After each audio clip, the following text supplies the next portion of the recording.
Did you know that it not only matters what you eat, but how you prepare that food and how you eat it? So all of those mechanisms matter because everything, when it comes down to it, is chemistry.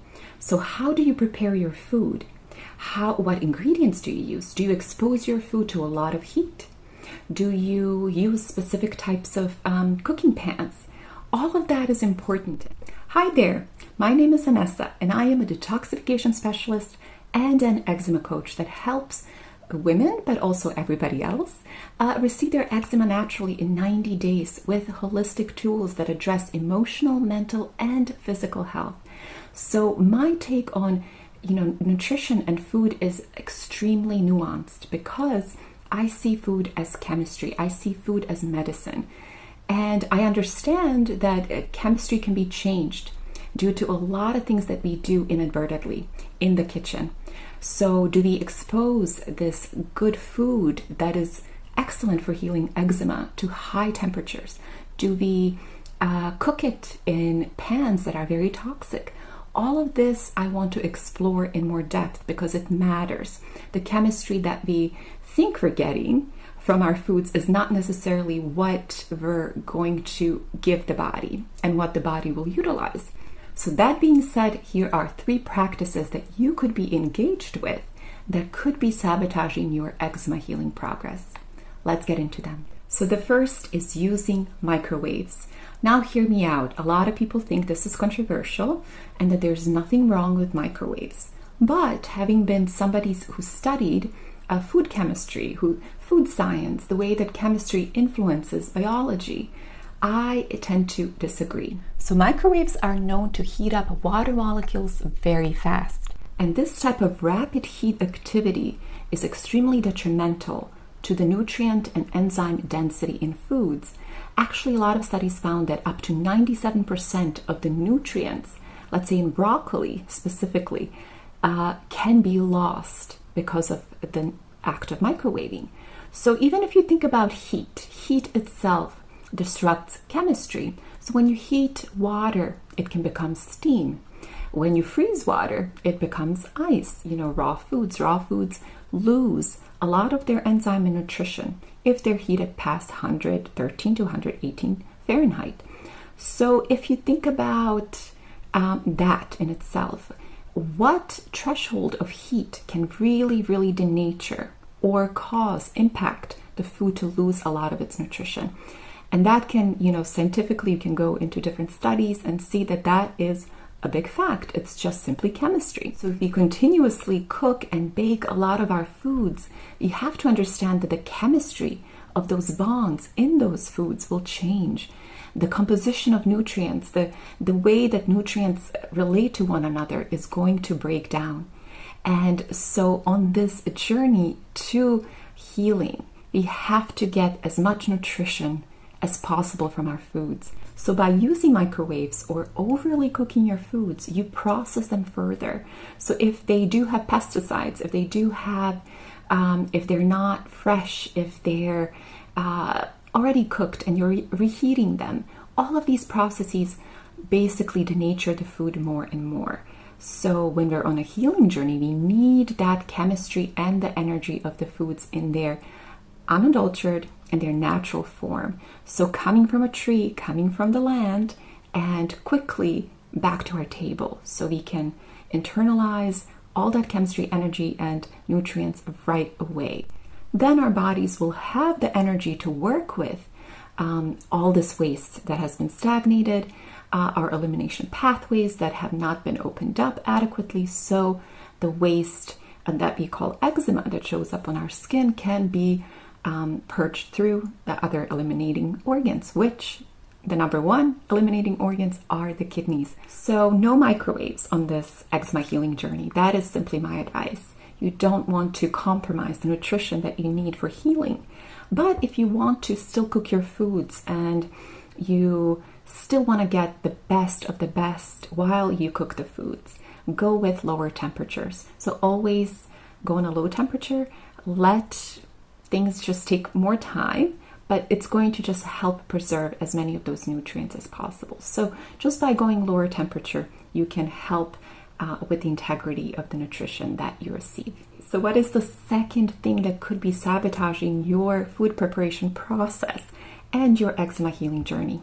Well, in my opinion, it is all the pots and the pans and the cooking ware that we use that's toxic, that is leaching chemicals in our foods. So if you're using non-stick pans, if you're using aluminum pans, any type of non-stainless steel or ceramic pans and pots, this could be causing a lot of that chemistry to be leached in your food. You want to stay away from that. If you're baking with aluminum foil, that is a huge no-no. The aluminum in the foil is going to leach into the foods. Remember, when exposed to high heat, every element becomes unstable. So when heavy metals become unstable, they release their chemistry. You do not want to mess with heavy metals. You do not want to mess with chemicals under high heat. And definitely you do not want to internalize all of that little by little. During the healing journey, we have to minimize chemicals. We have to minimize our exposure to heavy metals. And this is just one way to eliminate all of those things that could be hindering us from progressing. Instead, I recommend stainless steel, ceramics, and glass. I actually find glass to be one of the best materials you can use for baking. It does the job well. Not a lot of things stick to it, even without oil, and it's just natural. So please, please, please be very careful with the type of materials you cook with and where you store your food. So stainless steel, glass, ceramics, all natural type of materials are recommended. Just be very cognizant of what type of cooking ware you buy and what you're cooking in, because that is going to be a big picture of your health journey. What you interact with, what your food interacts with, and how that shows up in your health. So the third thing that could be sabotaging your healing journey is plastic.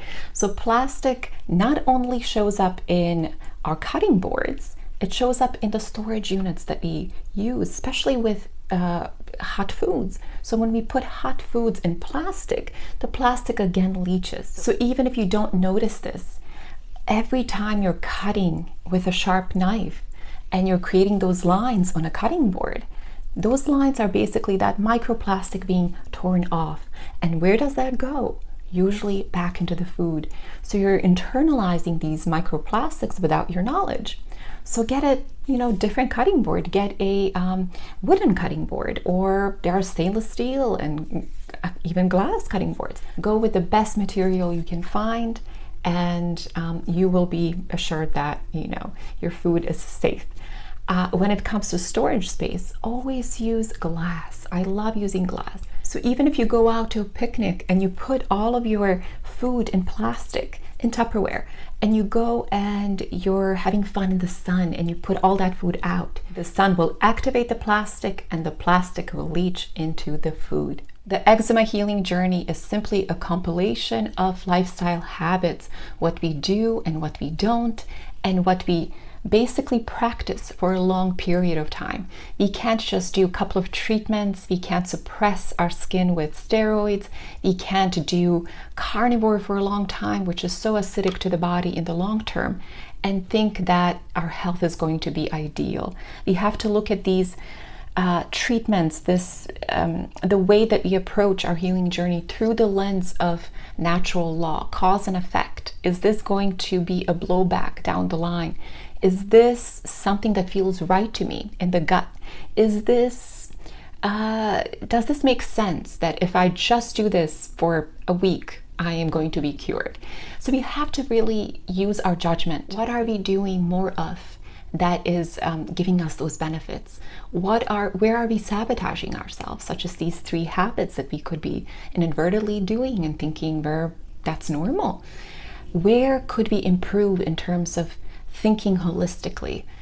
If we're thinking diet is everything and the diet route is the solution, and we're not addressing our emotions and our thoughts, then we're going to be lost in that trying every type of diet and not seeing results. These are the most important questions to ask to get to that breakthrough.